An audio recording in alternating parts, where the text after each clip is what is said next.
लोकसभा निवडणुकीच्या निकालानंतर सर्वत्र एकच विषय चर्चेला जातोय, तो म्हणजे उद्धव ठाकरे भाजपासोबत जातील का? आपल्यालाही या विषयावर व्हिडिओ बनवा म्हणून कॉमेंट्स आल्या, म्हणून हा व्हिडिओ। खरं तर या प्रश्नाचं उत्तर सोपं आहे, पण कारणं इंटरेस्टिंग आहेत। ठाकरे भाजपासोबत जाणार का याचं साधं सरळ उत्तर आहे नाही, पण का तर ही काची उत्तरं भन्नाट आहेत। चला समजून घेऊयात। ठाकरे भाजपासोबत का जाणार नाहीत त्याचं पहिलं कारण आहे सध्याची राजकीय परिस्थिती। लोकसभा निवडणुकीत राज्यात महायुतीपेक्षा मवियाला जनतेनं भरघोस यश दिलंय। सध्याची परिस्थिती फोडाफोडीच्या राजकारणामुळे भाजपा विरोधात आहे। दुसरं कारण आहे मोठा भाऊ आम्हीच।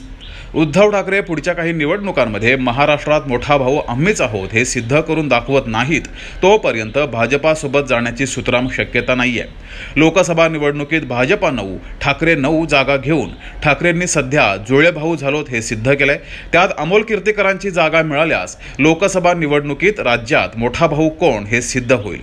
3 भाजपला पूर्ण बॅकफूटवर ढकलून विचार केला जाऊ शकतो।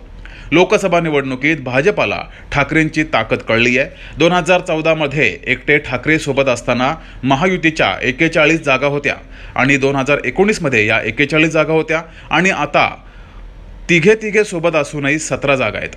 त्यातच पंतप्रधान मोदींनी ठाकरेंबद्दल तब्येतीची विचारपूस करत होतो असं वक्तव्य केलं होतं।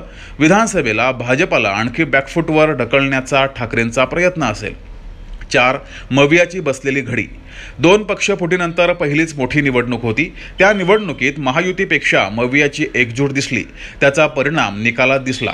त्यामुळे तोंडावर विधानसभा असताना ठाकरे भाजपासोबत जाणार नाहीत। आणि 5 भाजपाचा इतिहास। भाजपानं ताकद वाढल्यावर 2014 पासून ठाकरेंना जी दुय्यम वागणूक दिली होती त्या मानानं काँग्रेस असं करणार नाही असं ठाकरेंना वाटणं साहजिक आहे।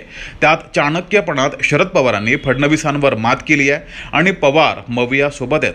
त्यात ठाकरेंना मविया जे मानाचं स्थान आहे, राजकीय वजन आहे, तशी वागणूक भाजपानं दिली नव्हती।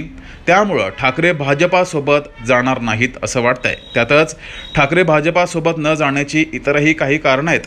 त्यात वरील 5 कारणं महत्त्वाची आहेत। अर्थात राजकारणात काहीही होऊ शकतं, मात्र सध्या तरी सध्याची परिस्थिती पाहता ठाकरे भाजपासोबत जाण्याची शक्यता कमी आहे। तुम्हाला काय वाटतंय? कॉमेंट बॉक्समध्ये नक्की कळवा आणि बघत राहा डी द डिस्कवर।